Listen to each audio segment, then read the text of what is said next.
Welcome to the Deep Dive, where we cut through all the noise and give you the information you need to know. You got it. Today, we're going to be tackling a challenge I think pretty much every sales and revenue leader faces, Yeah. and that is sales forecasting for 2025 and beyond.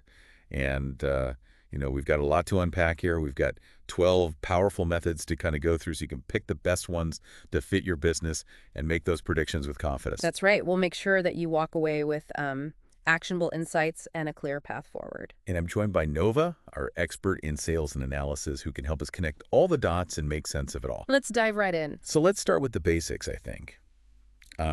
What exactly is sales forecasting, and why should our listeners care about, getting it right? Well, simply put, it's estimating your future sales revenue over a specific period of time, like a quarter or a year. And it's crucial because accurate forecasting drives smart decision-making across the board. Think strategic planning, resource allocation, risk management, even measuring sales performance. It all hinges on a solid forecast. So what happens when, forecasting goes wrong? What does that look like? Imagine this. You overestimate sales and end up with a warehouse full of unsold inventory. Your budget's shot and your operational strategy is in chaos. Yeah. Or you underestimate and you miss out on a huge revenue opportunity, leaving money on the table and customers frustrated. Yeah. Neither scenario is ideal. Definitely not. Definitely not the recipe for success. No. So let's get into the methods. What are the main approaches that we're working with here? Well, we can group the 12 methods into three main categories: historical data analysis, market research, and expert opinion. Okay, let's break those down, starting with historical data analysis. This one sounds pretty straightforward. It is. You're using past sales data to identify trends and patterns, assuming history can give us some clues about what's coming next. Right. It's easy to implement because the data is already there, and it provides a solid baseline. But the business world, can be unpredictable. Is relying on the past enough? That's the catch. Historical data analysis has its limitations. It can't fully account for major market shifts, disruptive competitors, or those unexpected, black swan events. So relying solely on the past might not paint the full picture. Makes sense. So what about market research? What role does that play in forecasting? Well, market research is about gathering intel on everything happening outside your company. We're talking about understanding market trends, customer preferences, competitor activities, anything that could impact your sales trajectory. It's like, knowing the battlefield before you go into battle. How do you gather this intel? Are we talking surveys, focus groups, those kinds of things? Exactly. Surveys help gauge customer sentiment. Focus groups dig deeper into customer needs, and competitive analysis helps you understand the landscape you're playing in. So by combining these methods, you can get a clearer picture of the external forces that might shape your future sales. Got it. So we've covered historical data and market research. What about expert opinion? When does that come into play? Well, expert opinion is invaluable when data is scarce, like with new product launches, or when facing unprecedented situations, like a major market disruption. So tapping into the knowledge of seasoned veterans can provide insights that data alone can't capture. So it's about leveraging the wisdom of those who've seen it all. Precisely. Think of it as adding a layer of human intelligence to your forecasting process. Especially in rapidly changing industries, expert opinion can be a real game changer. Okay. So we've got our foundation: historical data analysis, market research, and expert opinion. But there are 9 more methods to go. Right. Can you give us a quick rundown of what those are before we move on? Absolutely. We've got pipeline forecasting, which analyzes your existing sales pipeline to predict future revenue. Opportunity stage forecasting, which takes a more granular look at the likelihood of closing individual deals. So pipeline is about the big picture, Mhm. and opportunity stage is about those specific deals in progress. Exactly.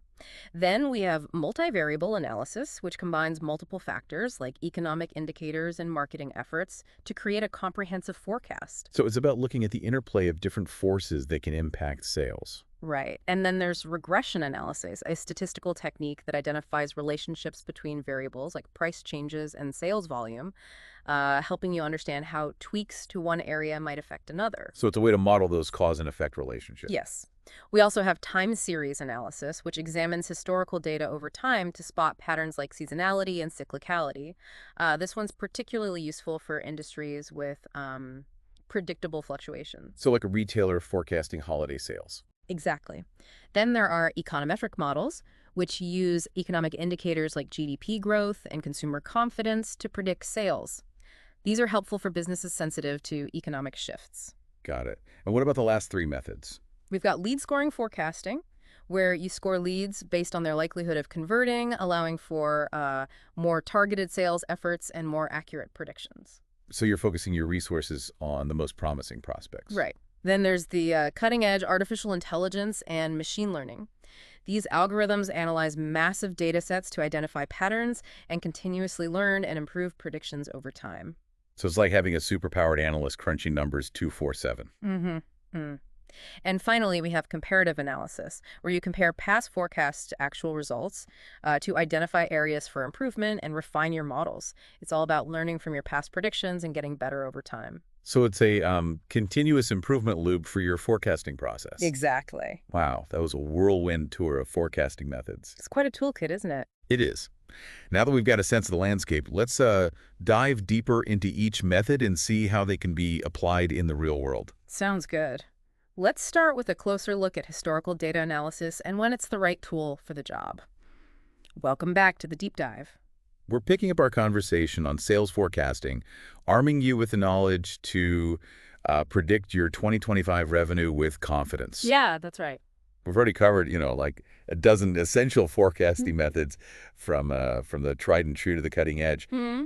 Now let's shift gears and talk about why nailing your sales forecast is so critical, especially for sales and revenue leaders. Absolutely. Accurate forecasting is like the linchpin for so many crucial aspects of your business. Okay, let's break it down. Nova, walk us through those key areas where a solid sales forecast makes all the difference. Okay, let's start with business decisions and strategy. Oh, A reliable sales forecast is like having a roadmap for the future. It tells you where you're headed, helps you anticipate challenges, and allows you to make informed decisions about everything from product development to market expansion. so it's not just about predicting numbers, it's about shaping your entire business direction. Precisely. Think of it as a strategic compass guiding your decision-making process. Makes sense. Yeah. What's the next area where forecasting plays a crucial role? Resource allocation.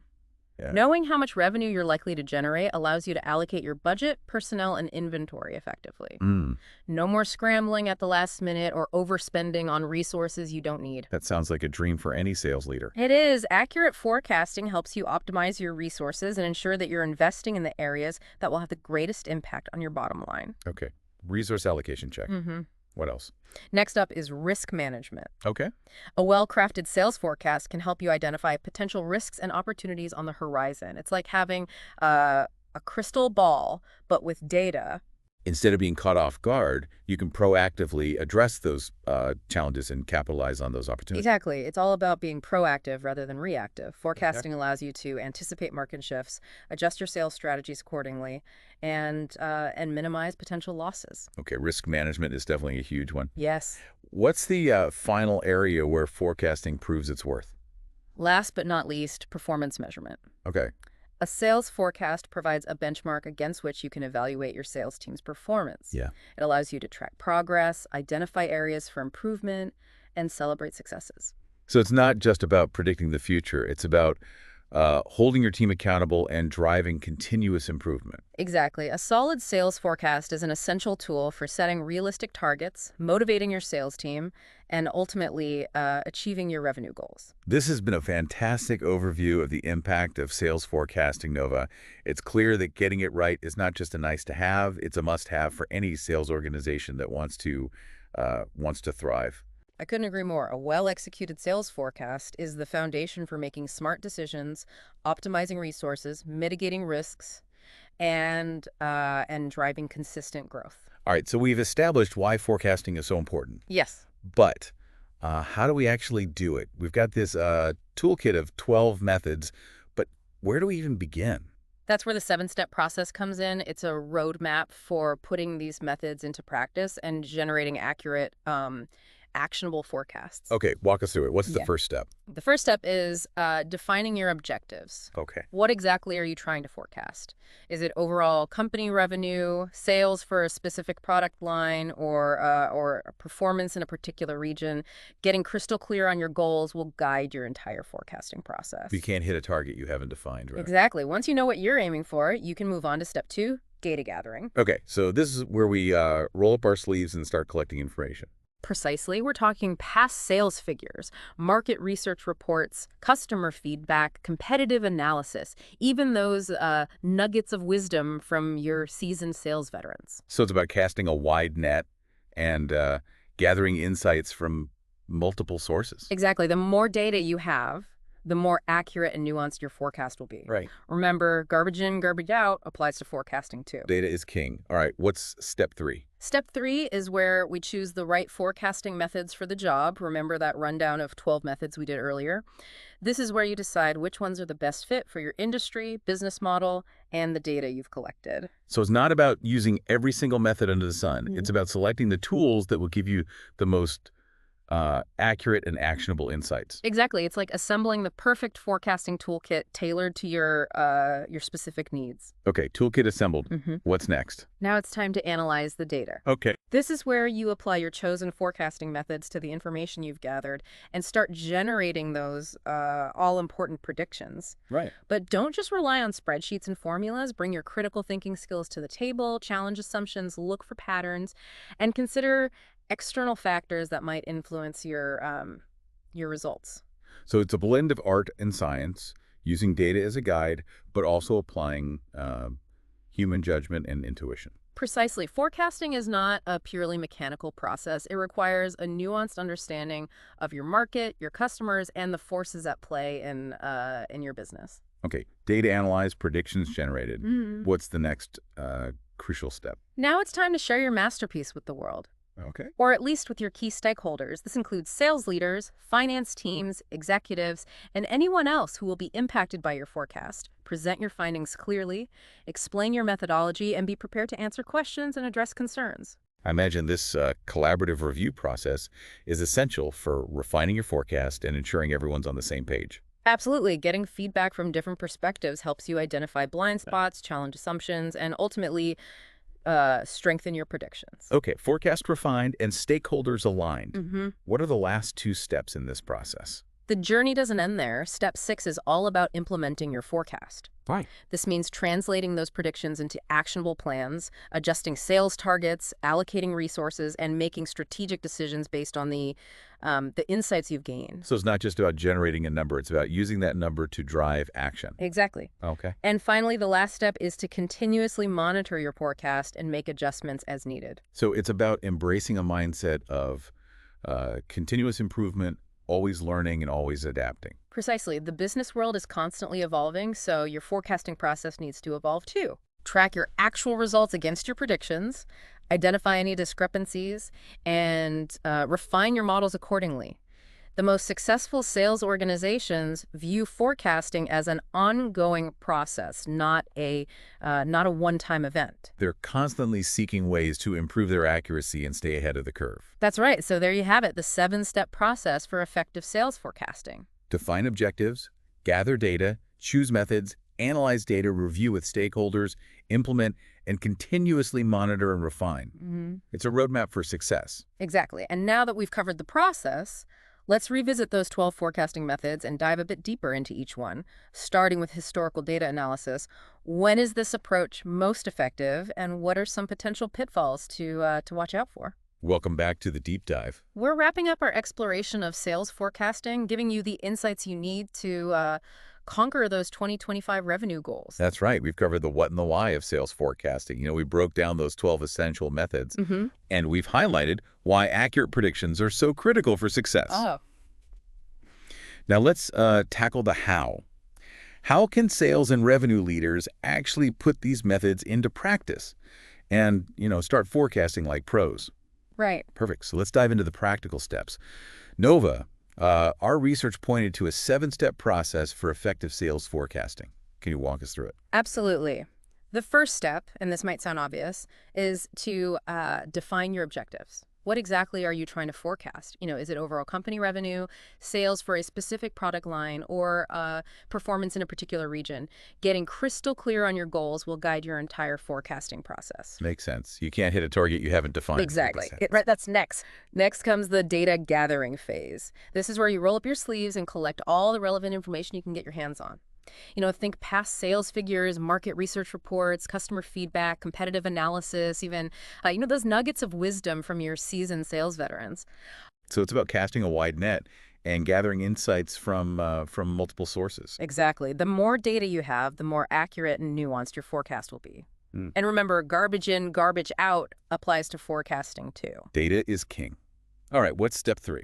Step 3 is all about choosing the right forecasting methods for your unique situation. Remember that rundown of 12 methods we did earlier? Yeah. This is where you decide which ones are the best fit for your industry, business model, and the data you've collected. Right. So it's not about using every single method under the sun. It's about selecting the tools that will give you the most accurate and actionable insights. Exactly. It's like assembling the perfect forecasting toolkit tailored to your specific needs. Okay, toolkit assembled. What's next? Now it's time to put those tools to work and analyze the data. This is where you apply your chosen forecasting methods to the information you've gathered and start generating those all-important predictions.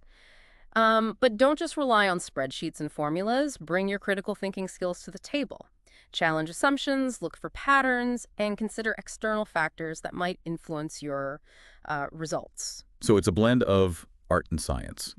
Using data as a guide, but also applying human judgment and intuition. Precisely. Forecasting is not a purely mechanical process. It requires a nuanced understanding of your market, your customers, and the forces at play in your business. Okay, data analyzed, predictions generated. What's the next crucial step? Now it's time to share your masterpiece with the world, or at least with your key stakeholders. This includes sales leaders, finance teams, executives, and anyone else who will be impacted by your forecast.